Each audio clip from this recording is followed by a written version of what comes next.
ma'am and sir, welcome po kayo sa aking channel, ang Mom Flores Channel. For today's video, ang topic po natin ay yung mga pangyayari sa episode 15 na pinaka-iintay-intay natin sa Dandit. Kaya lang, syempre, medyo malungkot tayo ng konti dahil nga hindi nakasama si Kalingap Dan. Dahil nga sa pagkakasakit. Yung pong kompletong informasyon kung bakit hindi siya nakasama sa episode 15 ay, kung hindi niyo pa po napapanood, nakapag-live po si Kalingap Dan kagabi, and doon po mapapanood nyo yung kompletong dahilan ng hindi niya nga po pagkakasama sa episode 15.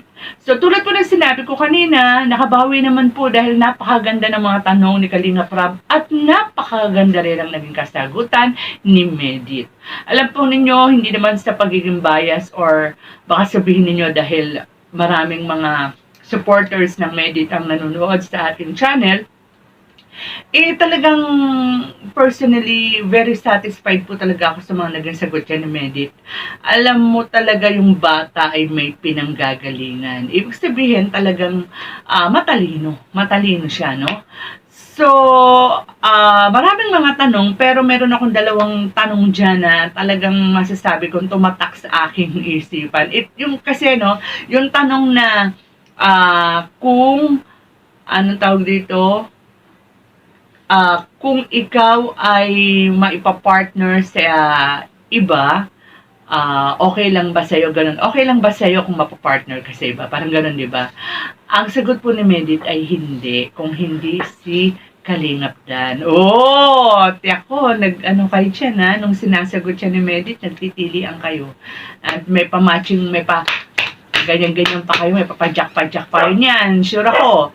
At saka yung nagpaka-honest siya nang sabihin niya na nagselo siya doon sa pagkakaroon ng Danjoy, di ba? Doon sa yung yung nagkaroon ng banding ang Kalingap Angels Batch 1 at bigla ang nagpartner si Kalingap Dan at saka si Joy. Nagkaroon siya ng konting selos. Di ba? Nakakatuwa, napaka-honest niya. Hindi siya anong tawag dito? Plastic, di ba? Talagang inamin niya may selos factor. Alam niyo kaya gusto ko yung dalawang question na yun, na sa mga sagot na Medit. Nandun kasi yung malasakit niya sa kanyang mga supporters, di ba? Sabi niya, huwag na lang siya kung hindi yung mga supporters niya na alam niyang masasaktan. Di ba? Kasi alam niya kung papaano itong mga supporters na to ay sumusuporta sa kanila. Tulad nung mga nakakaraang reaction ko, di ba? Nabanggit ko yan, yung emotions, di ba, na kumbaga na-build na, meron nang napuhunan ng mga emosyon, masasaktan.